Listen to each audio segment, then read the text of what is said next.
Hello, my dear students. In your last class, I have discussed about global pressure belts. Today, I am going to discuss about factors of origin and movement of wind, page number 34. You see in your book. Wind is formed due to the temperature difference of the atmospheric and its closely associated atmospheric pressure difference. We know that Earth's surface is not heated equally by the sun rays. The sun rays falls directly in the equatorial region, so the temperature is the highest there, or in the equatorial region sun temperature is very high. On the other hand, if we go towards the polar region, temperature gradually decreased if we go away from the equator. We know that when the temperature of a place increases, the air becomes lighter and moves up, forming low pressure at that place. That means in a place where temperature is high, pressure is low. As a result, air start to move from high pressure region to this low pressure region. It means the movement of air occur due to the pressure gradient resulting from the pressure difference. And always we know that air always move from high pressure region to low pressure region, that is in the pressure gradient direction. The velocity or speed of wind depends on pressure gradient force. It may be noted that the warm air from the equatorial region moves up to the polar region, and again from the polar region it returns back towards the equatorial region. That means from the equatorial region, hot and light wind moves towards the polar region, and from the polar region again it come back to the equatorial region as cold air through the lower atmosphere. Now you see, air movement of a place and its characteristics depend on many factors. The movement of air is controlled by four interactive forces.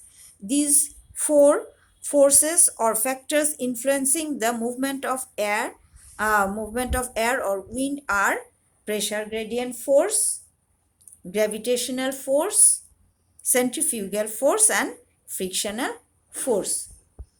Now you see what is pressure gradient force.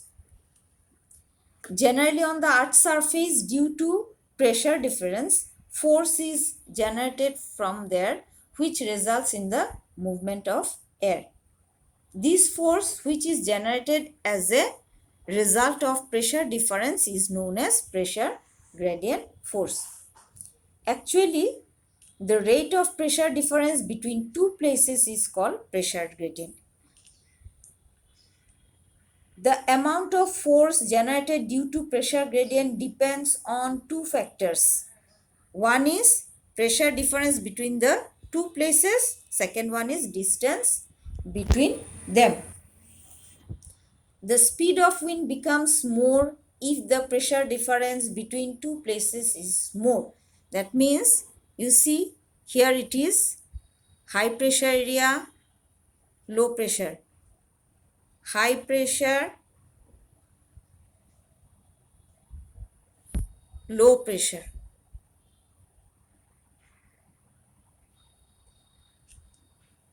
Now, the speed of wind becomes more if the pressure difference between these two places is more.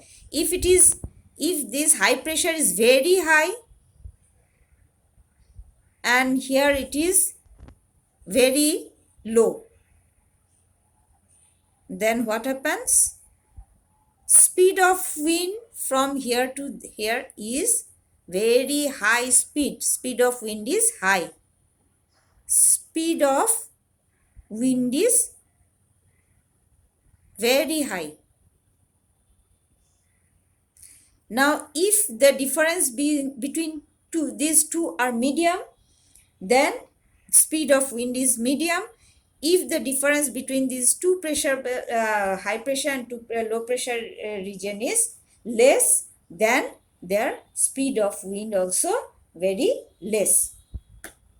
Again, wind velocity decreases with the increase in the distance between the places. Suppose high pressure, if the distance between high pressure and low pressure is distance is more. Suppose here high pressure region, here low pressure region.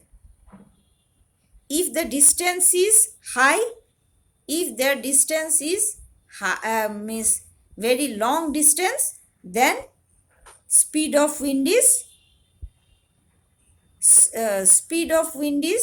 less, because by the time from high pressure area wind reach up to the low pressure area, speed decreases. If the difference is very less, here is high pressure, here is low pressure, if they are very close to each other, then very quickly from high pressure area to low pressure area wind reaches quickly, so speed of wind is very high, is very high. Now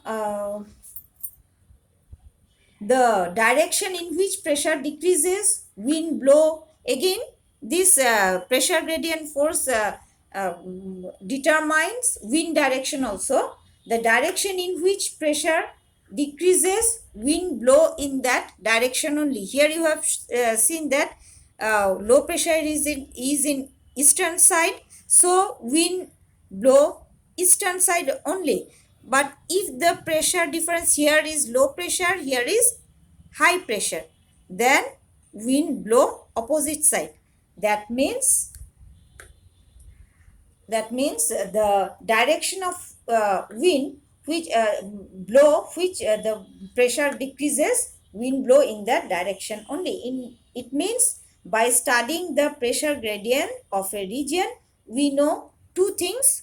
One is direction of wind, another one is velocity of wind. That means, it means, you see, by studying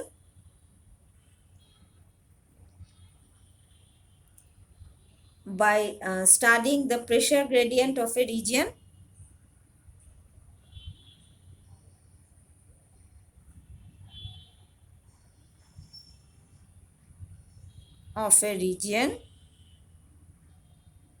we know two things. One is direction of wind,